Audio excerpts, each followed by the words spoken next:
Kevin Stefanski. Are you worried about him or are you not worried about him? That is the question to be answered when it comes to the Browns offseason, because just like last year, if Kevin Stefanski is not ready, then this Browns team won't reach its potential. So what I'm going to do is I'm going to put out two videos, maybe over the course of 2 weeks, maybe over the course of 2 days, depends on how everything shakes out. But I'm going to put out two videos. The first video, which is this one you're watching right now, is going to be about reasons to worry about Kevin Stefanski. The next video will be reasons not to worry about Kevin Stefanski. So without further ado, let's jump into it. And the first thing and reason people should be legitimately concerned about Kevin Stefanski being the head coach, and let me be clear, concern doesn't mean pessimistic about the future of Kevin Stefanski, but concern does mean concern. Okay. And the first reason is his inexperience. What was the problem last year? Freddie Kitchens was the head coach. He was very inexperienced, made very inexperienced decisions, and didn't have much experience around him. It's not like Kevin Stefanski's not in the same boat. Now, whether he makes better decisions in his first year than Freddie Kitchens has yet to be seen, but he's still in that same situation. Very inexperienced guy, has limited experience as an offensive coordinator, and he's going into a job that does not have room for a first-year head coach to have those kind of issues, much like last year. There's going to be a ton of expectations on this team. This is a make or break season for the Cleveland Browns. You know, you have Odell and Jarvis coming to critical points in their contract. You have Baker Mayfield coming to a critical point in his rookie deal. Myles Garrett will be up the next year. Same with Denzel Ward and Nick Chubb. So you're going to have to make a financial commitment to keeping this core together based off of this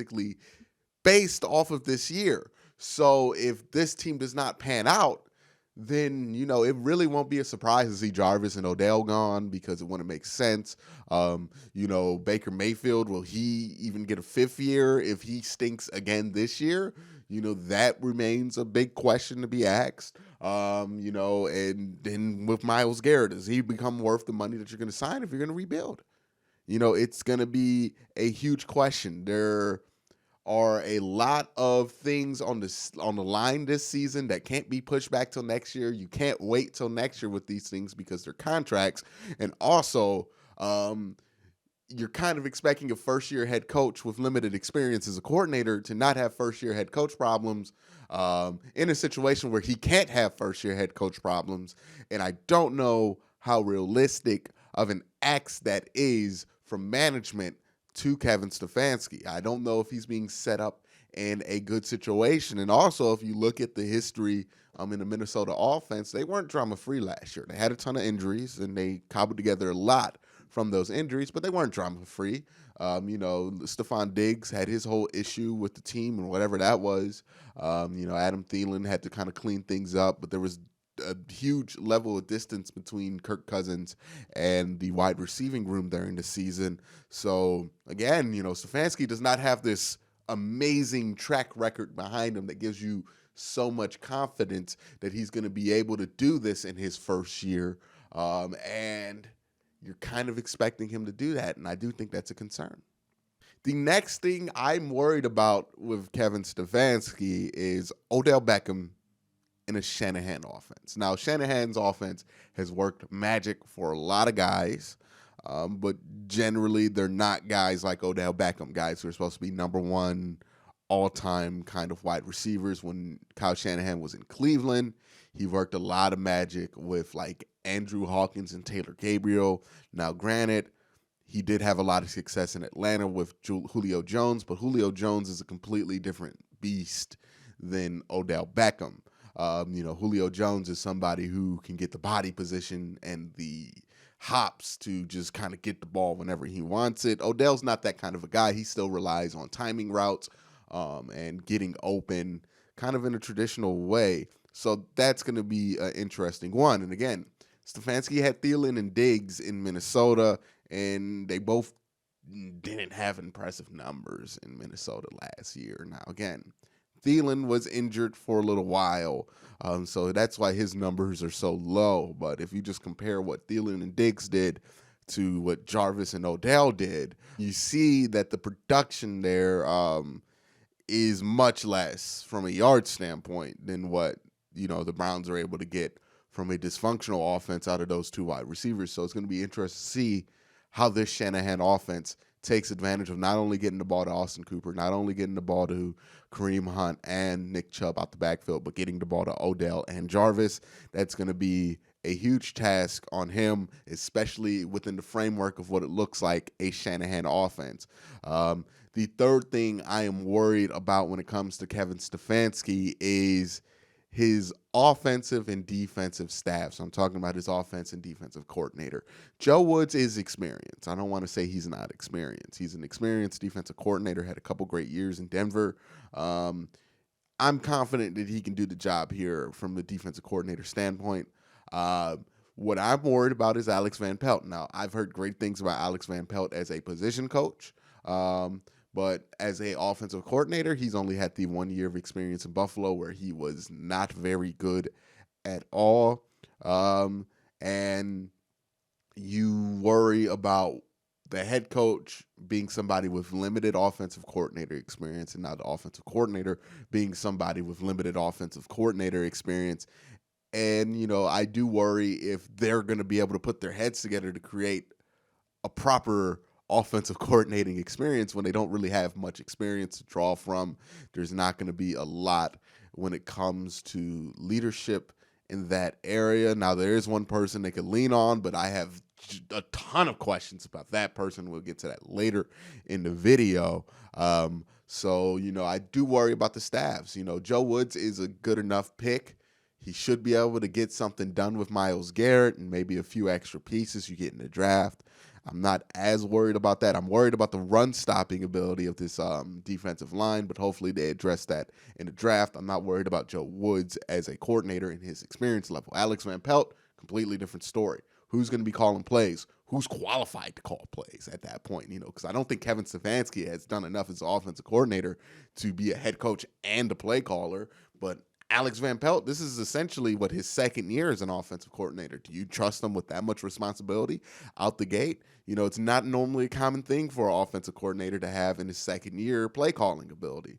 So it's going to be interesting to see how that shakes out and how he deals with the kind of experience deficiency in his, most trusted coordinator positions. Now, the fourth thing I'm worried about with Kevin Stefanski is, will a run-heavy offense work when Baker Mayfield's your quarterback? You have a lot invested in your receiving targets, right? $10 million plus for Odell, $10 million plus for Jarvis Landry, $10 million plus for Austin Hooper.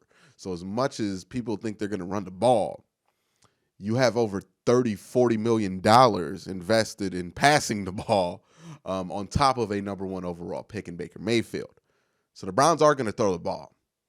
And Baker Mayfield, throughout his 2 years, he's had one good season, one bad season.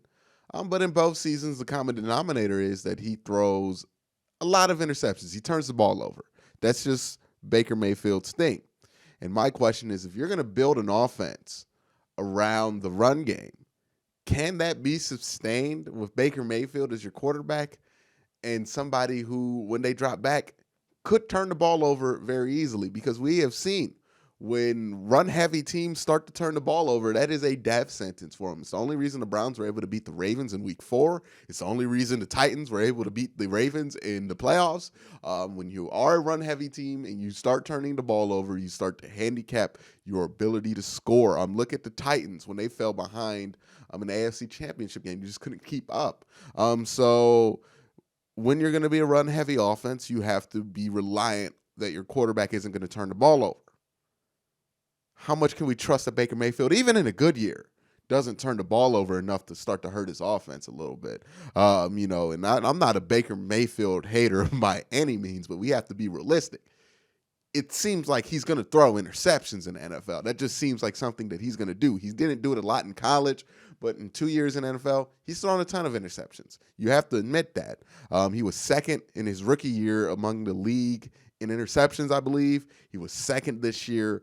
Good year, bad year, still second. Then you have to ask yourself, is the offensive line improved enough to be able to have a top-tier run game? Now, last year, Nick Chubb, with a terrible offensive line, did really well. With Jack Conklin, you would assume that he would do even better. But Minnesota had another top rusher in their backfield in Dalvin Cook, and, they only were 16th in DVOA when it comes to effectiveness in the run game. So Baker Mayfield is going to have to significantly cut his interceptions down, which some people do expect, in order for this team to be any better. My question is Baker Mayfield the type of quarterback that you can have in that kind of system? Is he the type of quarterback who's not going to throw an occasional interception or two in a game? Is he the type of quarterback that can play at his best without that? And then also, how do you maintain a run-heavy offense when you do have so much money committed to the wide receiving room and the tight end room? It's going to be an interesting case for the Cleveland Browns to see if they can figure. This offense, it has a lot of promise. It has a lot of ability and a lot of talent, but it is not a simple puzzle to put together. So my question is, do the Browns have the right people in place to put that puzzle together? Because as we learned last year, not an easy puzzle to put together, not something anybody can do. So we'll see what happens there. And my last thing that I'm worried about, and I haven't heard a lot of people talk about this, and rightfully so, but I have an eye on this situation. The Browns don't really have a lot of experience on their coaching staff, and definitely have a major lack of head coaching experience in their staff, except for one guy, the offensive line coach, Bill Callahan. Now, that name may sound familiar for some of the older fans of this channel, but if you're a younger fan of this channel, let me tell you who Bill Callahan is. Bill Callahan is one of the only former head coaches on this staff. He has coached for Nebraska. He was an interim in Washington, D.C. last year, and he took Oakland to a Super Bowl. So it seems like a great resume. Seems like he has great experience. But he has a majorly questionable background. It is one of the more questionable backgrounds in the NFL when it comes to Bill Callahan, because this is a guy whose entire team in Oakland accused him, while he was still the coach, of throwing the Super Bowl that Oakland was in, I believe in 2002. So this is somebody who does not have a great track record on being able to manage a locker room. Let's just say that, because the team in Oakland has openly not liked Bill Callahan and been very vocal about their displeasure. I mean, Jerry Rice, of all people, was speaking out. Tim Brown, of all Raiders, was speaking out. And anybody who knows the history of the Oakland Raiders knows that Tim Brown is talking trash about you. That doesn't say a lot for what kind of a head coach and leader that this man was. And you put all that together, in Oakland, when he was a head coach, he ran a dysfunctional mess. And now, why do I bring that up? Is because if he's the only guy with head coaching experience on this offense and on this team, then you have to assume that that's going to be Kevin Stefanski's right-hand man. Like, that's who's going to be his go-to guy when it comes to head coach-related issues that he's not used to dealing with because, again, no fault of his own, Kevin Stefanski's the first-year head coach. Is Bill Callahan really the guy we want in that position? Is Bill Callahan really the guy we want Kevin Stefanski to lean on, the guy who had the most dysfunctional locker room in Oakland, the guy who in his second year as a head coach in Oakland, after getting the carcass of John Gruden's team to the Super Bowl, went 4-12. Is that the guy you want leading the Browns? This guy seems like the leader of the most dysfunctional mess in the last 20 years, and he's being asked to be the head liaison, essentially, to what could end up being a big mess because you do have a ton of big names on this team. Is this the guy that we want to lean on? And I hope that he's just here to coach the offensive line and that they find somebody else for Kevin Stefanski to lean on. But I look through this coaching staff roster and I just don't see who else is there for him to lean on. You have to have somebody with some type of head coaching experience in the building for a first-year head coach, and this is the only guy, Bill Callahan, and he is like synonymous with the word train wreck in locker room dysfunction. That's not good. I'm worried about that. And if I were a Browns fan, above everything else, I would keep an eye on how much influence Bill Callahan has, because the less, the better. That's all I'm saying. But that's my thoughts on what worries me about the Kevin Stefanski era in Cleveland. Let me know down in the comment section what worries you. Is there something that concerns you about Kevin Stefanski and the staff and the situation that's going to be put forth because he's the head coach? Or are you fine with it? Or do you have no worries? Let me know your thoughts down in the comment section below. But thank you guys for watching. Please, please, please hit that subscribe button, ding that notification bell so you can be notified when I upload. But thank you guys for watching. Have a great day. Have a good night.